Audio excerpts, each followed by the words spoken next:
What if the very thing you believe keeps you happy is quietly destroying your mind? Every day you talk, you scroll, you engage believing that connection is making you stronger. But what if it's doing the opposite? What if the more you socialize, the less you actually think? Today, we uncover a dangerous truth, a truth that Arthur Schopenhauer understood centuries ago, that socializing doesn't strengthen the mind, it slowly erodes it. Society teaches you that being social is a virtue, that the more people you surround yourself with, the more fulfilled, more successful, more alive you become. But this belief is a carefully disguised illusion, because beneath the laughter, the conversations, the endless noise, something far more dangerous is happening. Your mind is being shaped, diluted, weakened, and the worst part, you don't even notice it. You have been told since the very beginning that to be surrounded is to be fulfilled, that to be constantly engaged, constantly speaking, constantly present among others is the very definition of a meaningful life. And so you move toward people again and again, believing that somewhere within the noise of conversation, within the rhythm of shared laughter, you will finally discover something real, something lasting. But pause for a moment and look closer. What do most conversations actually give you? Not depth, not clarity, not truth. They give you repetition, predictable patterns, the same opinions recycled in different voices, the same surface-level exchanges dressed up as connection. Words are spoken but rarely felt. Ideas are shared but almost never examined. And yet you continue to seek them. Why? Because silence unsettles you, because stillness reveals too much. Because in the absence of external noise, you are left alone with something far more confronting, your own mind. Arthur Schopenhauer understood this with brutal clarity. He saw that most human interaction is not driven by a genuine desire to understand one another, but by a desperate need to escape oneself. People do not gather because they have something meaningful to say. They gather because they cannot bear the weight of their own thoughts. And so they speak, not to express truth, but to fill emptiness. You see it everywhere. Conversations that begin without purpose and end without consequence. Endless discussions about trivial matters, fleeting trends, shallow concerns that dissolve the moment they are spoken. There is no transformation in these exchanges, no evolution of thought, only a temporary distraction from the deeper questions that remain unanswered. But here lies the danger, the subtle, almost invisible danger. The mind begins to adapt to this pattern. It becomes comfortable with superficiality. It starts to prefer quick, easy interactions over deep, demanding reflection. It loses its patience for complexity, its tolerance for silence, its hunger for truth, and slowly, without resistance, your inner world begins to shrink. You no longer seek conversations that challenge you. You no longer crave ideas that disturb you. Instead, you drift toward what is easy, what is familiar, what requires nothing from you. This is how the illusion sustains itself. Because it feels good in the moment, it feels like connection. It feels like belonging. It gives you the impression that you are engaged with life, that you are part of something larger than yourself. But what you are actually experiencing is a carefully disguised emptiness, a loop of interactions that never truly satisfy, yet keep you coming back for more. And the more you indulge in it, the less you notice what is missing. Depth disappears first, then curiosity, then the quiet desire to understand something beyond the surface, until eventually you are left with a mind that no longer questions, only reacts. This is the cost of constant social engagement. Not exhaustion, not distraction, but something far more profound. a gradual disconnection from anything that resembles genuine thought, because real thinking requires solitude.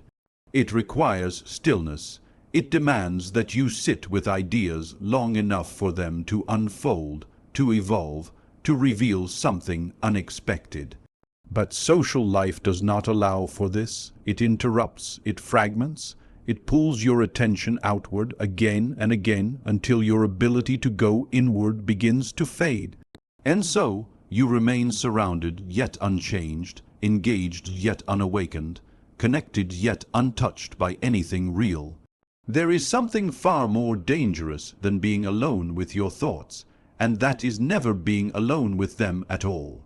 From the moment you begin to constantly surround yourself with others, something subtle begins to shift within you. It does not happen suddenly, it does not announce itself. It moves quietly beneath your awareness, reshaping the way you think, the way you perceive, the way you understand the world. At first it feels harmless. You listen to opinions, you engage in discussions, you exchange ideas. It feels like growth, like expansion, like learning. But look deeper. How many of your thoughts are truly yours? How many beliefs do you hold because you have examined them, questioned them, struggled with them, and arrived at them through your own reasoning? And how many have simply been absorbed? Arthur Schopenhauer believed that the majority of people do not think. They merely echo. They adopt opinions the way they adopt trends, without resistance, without scrutiny, without awareness. And the more time you spend immersed in social environments, the more you are exposed to this invisible exchange. Because every interaction carries influence, every conversation leaves a trace, every opinion you hear plants a seed. At first these seeds are small, insignificant, easy to ignore, but over time they accumulate. They begin to intertwine with your own thinking, blending so seamlessly that you can no longer distinguish what originated within you and what was placed there by others. This is how independent thought begins to erode, not through force but through repetition. The human mind is not as resistant as it believes itself to be. It is impressionable, adaptive. It seeks efficiency, and often the easiest path is not to think deeply, but to accept what is already being thought by those around you. And so, slowly, you begin to align. You adjust your views, not because they are wrong, but because they are inconvenient. You soften your opinions not because they lack truth, but because they create friction. You start to agree more, question less, and before long you find yourself moving with the current rather than against it. This is where the real loss occurs, because thinking is not meant to be comfortable. True thought is disruptive. It challenges you, it isolates you, it forces you to stand apart from the collective, to see what others do not see, to believe what others may not understand. But social environments discourage this. They reward conformity. They favor agreement.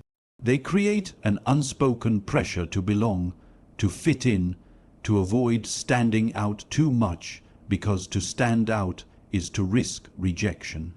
And so, without realizing it, you begin to trade authenticity for acceptance. Your thoughts become safer, more predictable, more aligned with the group, but also less yours. And the more this happens, the weaker your inner voice becomes. That quiet, guiding force that once questioned everything, that once pushed you to explore, to doubt, to seek deeper meaning, begins to fade into the background, replaced by a chorus of borrowed voices, voices that sound like you but are not you. This is the true danger of constant social exposure. Not that others influence you, but that they replace you. Because once your thinking is no longer independent, Once your beliefs are no longer the result of your own reflection, you lose something essential, the ability to stand alone, and without that, the mind becomes dependent, dependent on validation, dependent on agreement, dependent on external input to form even the simplest conclusions. You begin to look outward for answers that should have been found within. You hesitate before forming opinions. You second, guess your instincts. You measure your thoughts against the reactions of others before you allow yourself to believe them. And in doing so, you surrender the very thing that defines intelligence, the courage to think for yourself. Because a mind that cannot exist in isolation cannot truly exist at all. It becomes an extension of its environment, a reflection of the people it surrounds itself with, a mirror rather than a source, and mirrors do not create. They only imitate. There is a reason you reach for your phone the moment silence appears, a reason you turn on music, start a conversation, scroll endlessly, anything to avoid that brief, uncomfortable gap where nothing is happening, because in that gap you meet yourself, and for most people that encounter is unbearable. So they run, not physically but mentally. They fill every empty space with noise, with stimulation, with constant input, until their mind becomes a crowded room where nothing can truly be heard. And over time, this noise does something far more destructive than simple distraction. It begins to erase your awareness of who you are. Arthur Schopenhauer saw silence not as emptiness but as necessity, a condition in which the mind could finally observe itself without interference. But modern life, and even the simplest forms of socializing, are designed to eliminate that condition entirely. Think about your daily interactions. How often are they meaningful, and how often are they simply noise? Endless conversations that demand your attention but offer nothing in return. Words flowing continuously, leaving no room for pause, no space for reflection, no moment where thought can deepen. You respond, you react, you engage, but you do not process. And without processing, nothing becomes part of you. It simply passes through. This is how awareness begins to disappear. Not because you lack intelligence, but because you lack stillness. Self-awareness is not something you gain through activity. It is something that emerges in absence, in quiet moments, when the external world fades and the internal world becomes visible. When you are no longer reacting to others, but observing yourself.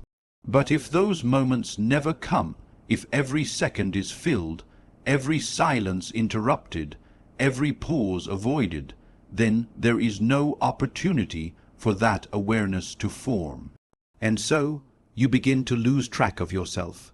You know what you do, you know what you say, but you no longer know why. Your actions become automatic. Your reactions become predictable. You move through life responding to external stimuli without ever stepping back to question what is happening within you. This is the true cost of constant noise. It disconnects you from the source of your own behavior. You become a participant in your life, but not an observer of it. And without observation, there is no understanding. Without understanding, there is no control. You begin to feel emotions without examining them. You adopt habits without questioning them. You follow patterns without realizing they exist. Everything becomes immediate, reactive, unconscious. And the more this continues, the further you drift, because awareness requires distance. Distance from noise, distance from constant input, distance from the endless stream of voices that tell you what to think, how to feel, how to respond. But socializing, in its most common form, eliminates that distance completely. it pulls you outward again and again, anchoring your attention in the external world. It trains your mind to seek stimulation, to crave interaction, to depend on engagement just to feel normal. And in doing so, it conditions you to avoid the very thing that would make you aware, silence, because silence is not passive. It is confrontational. It forces you to sit with thoughts you have ignored, to face emotions you have buried, to recognize patterns you have unconsciously repeated. It strips away distraction and leaves you with nothing but your own mind, unfiltered and exposed, and that is precisely why it is avoided. Because once you become aware, you cannot go back. You begin to see the emptiness in certain interactions. You begin to notice how much of your time is spent in meaningless exchange. You start to question the value of constant engagement, the necessity of every conversation, the purpose behind the noise. But if you never allow that silence to exist, if you constantly drown it out with social activity, with chatter, with endless interaction, then that awareness never forms. And without it, you remain unaware of your own condition, living, speaking, reacting, but never truly seeing yourself. There is a moment rare, unfamiliar, almost unsettling when the noise finally fades. No voices, no expectations. No need to respond, to impress, to engage, just you and the quiet presence of your own mind. For most, this moment feels like absence, like something is missing, as if life itself has paused, waiting for stimulation to return. And so, instinctively, they reach outward again, seeking conversation, seeking distraction, seeking anything that can fill the space. But what if that space was never meant to be filled? What if it was meant to be explored? Arthur Schopenhauer saw solitude not as a limitation, but as a privilege reserved for those capable of thinking beyond the surface. To him, the ability to be alone without discomfort was not weakness, it was a sign of inner richness. Because only a mind that contains something of value can endure its own company, and yet most people never reach this point. Because the moment solitude begins to reveal something deeper, they retreat. They return to the familiar noise of the world, where nothing is demanded of them except participation, where thoughts can remain shallow, where attention can remain scattered, where the self never has to be fully confronted. But for those who remain, something begins to change. At first it is subtle. The mind, no longer bombarded by constant input, begins to slow down. Thoughts that once rushed past unnoticed now linger. They stretch, unfold, connect with one another in ways they never could before. Patterns begin to emerge, questions deepen, observations sharpen. You start to notice things, not just in the world, but within yourself. Reactions that once felt automatic now reveal their origins. Emotions that once seemed random now show their patterns. You begin to understand not just what you think, but why you think it. This is where true clarity is born. Not in conversation, not in debate, not in the endless exchange of ideas, but in the quiet examination of them. Because in solitude there is no pressure to conform, no need to agree, no silent expectation shaping your thoughts before they are even fully formed. Your mind is no longer negotiating with the presence of others. It is finally free to move in its own direction. And with that freedom comes something rare, original thought, ideas that are not borrowed, not influenced, not filtered through the expectations of those around you. Ideas that emerge from your own observation, your own reasoning, your own depth. This is the kind of thinking that cannot exist in constant social environments.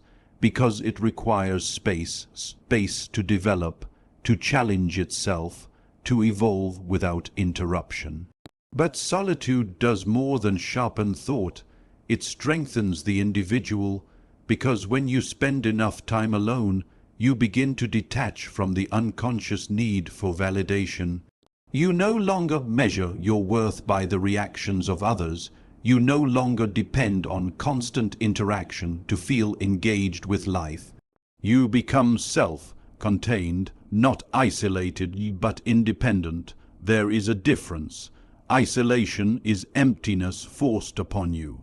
Solitude is fullness discovered within you, and once that distinction is understood, something shifts permanently. You begin to choose your interactions rather than depend on them. You engage with others not out of need, but out of intention. Conversations become selective, meaningful, purposeful.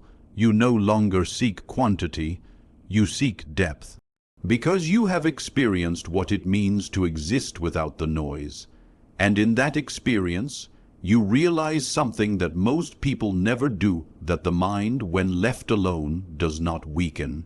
It expands, it becomes more precise, more observant, more aware of subtleties that are completely invisible in the chaos of constant engagement. It begins to see through illusions, to question assumptions, to resist the pull of collective thinking. And with that awareness comes a quiet form of power, not the kind that dominates others, but the kind that cannot be easily influenced by them. A mind that has learned to stand alone is no longer desperate for agreement. It does not bend under social pressure. It does not lose itself in the presence of the crowd. It remains grounded, stable, self-directed. And this is what makes solitude so threatening to the structures of social life. Because a person who is comfortable alone is a person who cannot be controlled through approval, through rejection, through the subtle forces that shape collective behavior. They are no longer driven by the need to belong. They are guided by the need to understand, and that changes everything. Conclusion: and so, the question is no longer whether socializing is good or bad. The question is, what is it doing to you? Because now you have seen it. The illusion of fulfillment that keeps you returning, the slow erosion of your independent thought, the constant noise that drowns your self-awareness, and the forgotten power that waits for you in solitude. This is not a dramatic collapse. It is not something you notice in a single moment. It is subtle, gradual, silent, a shift in the way you think, a weakening of your inner voice, a quiet dependence on the presence of others just to feel complete. And this is the danger that Arthur Schopenhauer warned about, not a world filled with people, but a mind that can no longer exist without them. Because when you cannot be alone, you are never truly yourself. But the moment you step away, even briefly, the moment you allow silence to return, you begin to recover something that was slowly slipping away. Clarity: you start to hear your own thoughts again, not the echoes of others, not the noise of the crowd, but something deeper, something that belongs only to you. And in that space, something powerful begins to form, a mind that observes instead of reacts, a mind that questions instead of accepts, a mind that does not seek constant distraction because it has discovered something far more valuable: depth. So the next time you feel the urge to fill every moment with conversation, to escape silence, to surround yourself without purpose, pause. Not to reject the world, but to reclaim yourself from it. Because in the end, the crowd may give you comfort, but only solitude will give you your mind.